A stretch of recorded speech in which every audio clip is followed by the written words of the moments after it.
है अगर गुरुवर का सानिध्य पाना तो विद्यासागर.गुरु पर जरूर आना।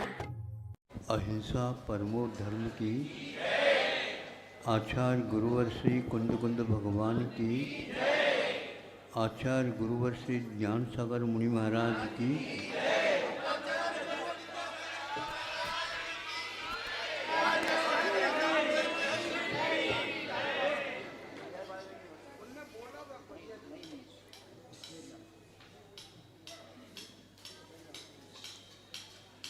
यह तो आप लोगों को सामान्य रूप से बोध है,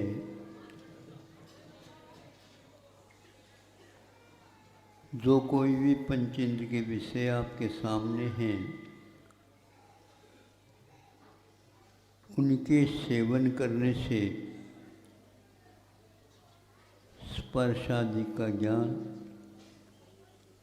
रसादि का ज्ञान, गंधादि का ज्ञान और वर्णादि का ज्ञान और ध्वनि इत्यादि का, स्वर व्यंजन इत्यादि का ज्ञान क्रमशः इन 5 इंद्रियों के द्वारा आप लोगों को होता रहता है। अब हम पूछना ये चाहते हैं, स्पर्श के द्वारा तो इसका ज्ञान हुआ ये ठीक है, लेकिन तो 8 प्रकार के स्पर्श होते में उसमें सुख है, ये धारणा क्यों बनाई आपने? यदि उसमें सुख है तो इसी को रखे रहो।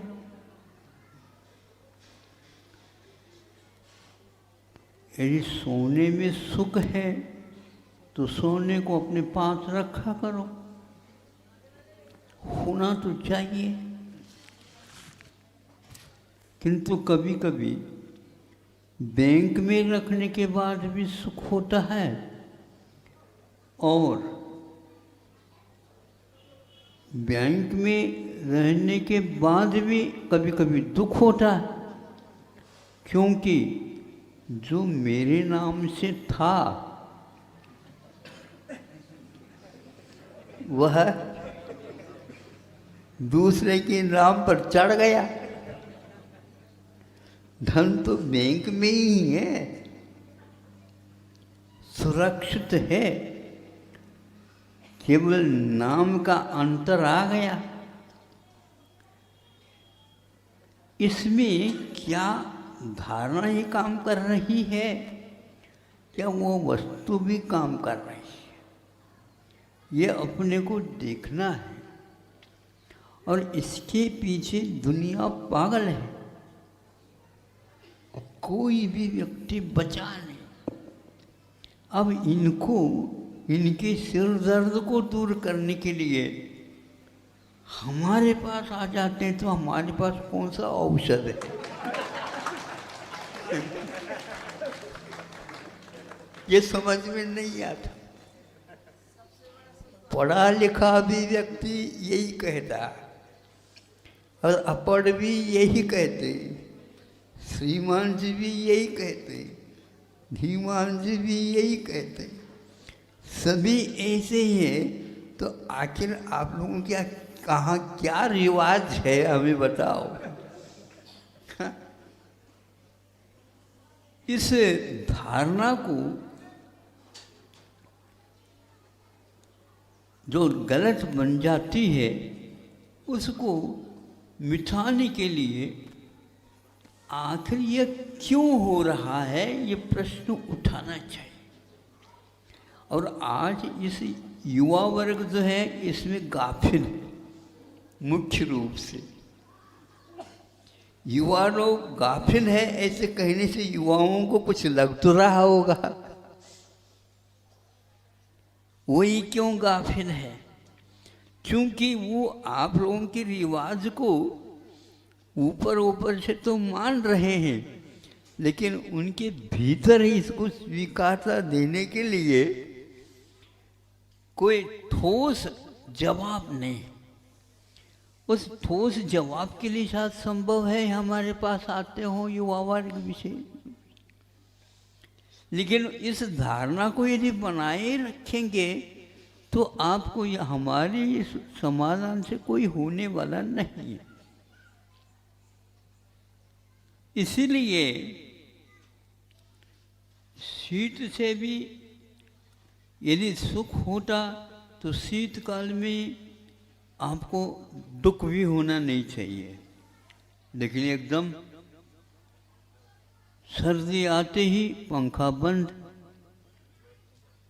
नहीं समझे, सर्दी आते ही पंखा बंद, कूलर बंद और एसी बदल करके, हाँ, गर्म के समय पर शीत ठंडा और ठंडी के समय पर गरम गरम, ये क्या?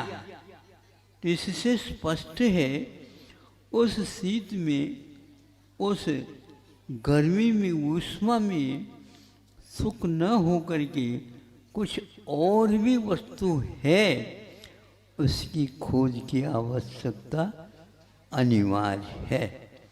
और उसके बारे में जब तक आपकी धारणा पलटेगी नहीं, तब तक, क्योंकि मैं इसलिए रख रहा हूँ, हमारे पास चंद्रगिरी में एक शीर्ष वैज्ञानिक आए थे। उद्देश्य था कि शिक्षा की नीतियों में कुछ परिवर्तन। किसने कहा होगा, क्या वह पता नहीं, आप ही लोगों में से कोई न कोई कहा होगा, या भोपाल की संगोष्ठियों के कारण ये बात उनके कानों तक पहुंच गई होगी, या आप लोगों ने पहुंचाया होगा। कुछ भी हो, वो आए। अब आप ही बताओ, वो तो वैज्ञानिक हैं, हम तो वीतराग विज्ञान की उपासना करने वाले। तालमेल नहीं। यदि मेल बिठाना चाहे तो कैसे बिठाएं जाए? तो कुछ उनकी समस्याएं थी, हमने उनके सामने रखा। क्योंकि वह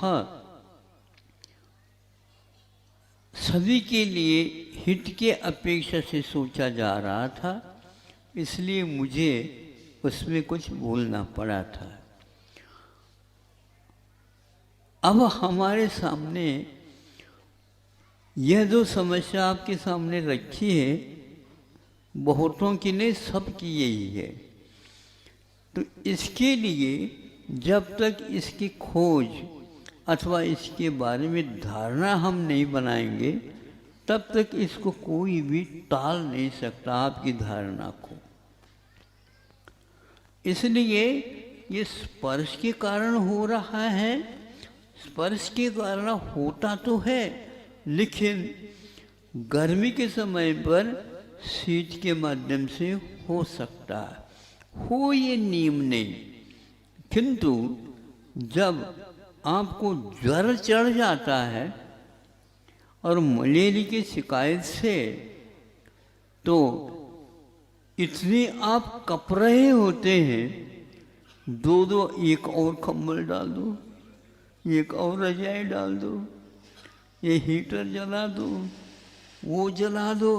इसके उपरांत बाहर तो सब उपाय होता चला जा रहा, उपचार, किंतु वह सब हिल रहे, पलंग तक हिल जाता। कौन व्यक्तित्व है वो हिलाने वाला, और इतनी गर्मी लाने के बाद भी हिला रहा? वह है ज्वर। अब ज्वर आया कहां से? इतने तापमान बढ़ा क्यों? 0 डिग्री में पहुंच गया है बाहर, तापमान इतना बर्फीला जैसा हो गया है, वो इतने ताप कहां से आ गया? इससे स्पष्ट है यहाँ पर कोई न कोई ऐसा तत्व पहुंचा। वही तत्व दूसरे को भी पहुंचा है, तो उसके तापमान क्यों नहीं बढ़ा? इसमें क्या राज है? अब थर्मामीटर के माध्यम से ज्वर नापते हो, प्राय करके सब में 98 आ जाता है। अब चूंकि इतनी गर्मी पड़ रही है, 50 को छू रहा है,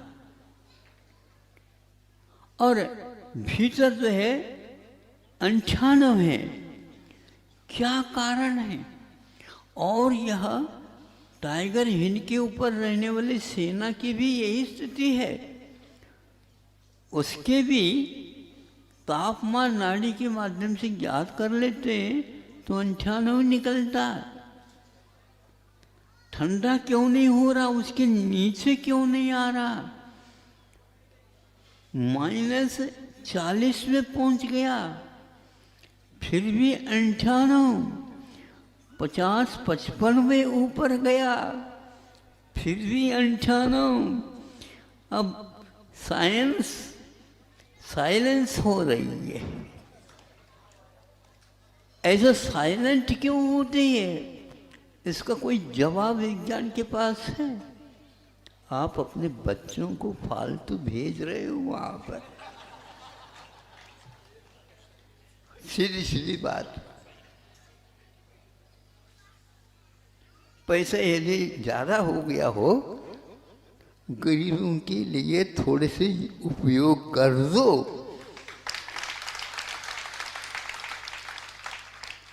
तो उसकी नाड़ी के फड़कन में भी अंतर आ जाएगा। फिर वो कहेगा कहीं भी सुख नहीं है। कि एक प्रकार से उसकी खोज जब तक नहीं करते, खोज तो एकदम नहीं हो पाती। किसी एक वस्तु की खोज करने के लिए बरसों लगते हैं, तब कहीं जाकर के बाजार में वो वस्तु आ जाती। तो उसके लिए पहले श्रद्धान करना पड़ता है। यह श्रद्धान आपकी बनाई गई है धारणा विज्ञान की कुछ बातों से। इसमें क्या रखा, इसमें क्या रखा, इसमें क्या रखा। जब देखोगे तभी तो मालूम पड़ेगा इसमें क्या रखा। हाँ? इसमें कुछ नहीं रखा है तो उसको रखा क्यों? क्यों रखा बताओ ना। ताले और बड़े ताला लगा रखा है उसके ऊपर। हाँ, तो इसका क्या उत्तर है? कितना ही बड़ा ताला क्यों ना हो, एक के ऊपर एक क्यों ना हो, चाबी तो इतनी सी पर्याप्त। यूं कर दो, खुलता हूं कहता हूं। तो ऐसा ज्ञान सम्यक ज्ञान है, लेकिन उस ध्यान के अभाव में आप इसको कस करके स्वीकार नहीं कर सकते। किंतु विश्वास के साथ यदि स्वीकार कर लेंगे फिर दुनिया की कोई क्षमता नहीं है। तो यह शोध तो बाद में भगवान बनने के उपरांत ही पूर्ण होगा। पहले हम कुछ भूलना नहीं चाहते, भगवान ने तो भूले नहीं कुछ भी। लेकिन हम लोगों के लिए कहा इन लोगों के साथ तो मिल जाए, कुछ भूलना हो तो बोल सकते हो। तो हमने बोल लिया उनके सामने। ये हम स्वीकार करते हैं कि विज्ञान के पास समस्या है, इन सब बातों को उत्तर वह नहीं दे सकता। इसलिए उसके बारे में भी कुछ संतान को संस्कार डालो और कुछ सीख दिलवा दो, तो यह अवश्य फिर मांगेंगे नहीं, फिर तो लोन लेने की बात ही नहीं करेंगे। लोन लेने से कुछ होता नहीं। यदि बाजार में वस्तु नहीं है जो उपयोगी है, आप कितने भी लोन ले लो, आप कितने भी प्रयास कर लो, नीर के मंथन से जैसे नवनीत की उपलब्धि नहीं होती, उसी प्रकार यह है, सब अनावश्यक कार्य करने में लगे हैं, उसमें जो वित्त का अपव्यय हो रहा है उसको पहले आप लोगों को रोकना चाहिए। हमारे जीवन में उपयोगी क्या है वही एकमात्र ले लेना चाहिए, प्राथमिकता उसी को। मनोरंजन भी चाहिए तो वह भी बाद में। पेट में कुछ है ही नहीं तो मनोरंजन क्या करो बता। और किसी चिंता में मन अटका हुआ है तो मनोरंजन काम करता क्या काम करेगा? वो कुछ भी काम नहीं करेगा।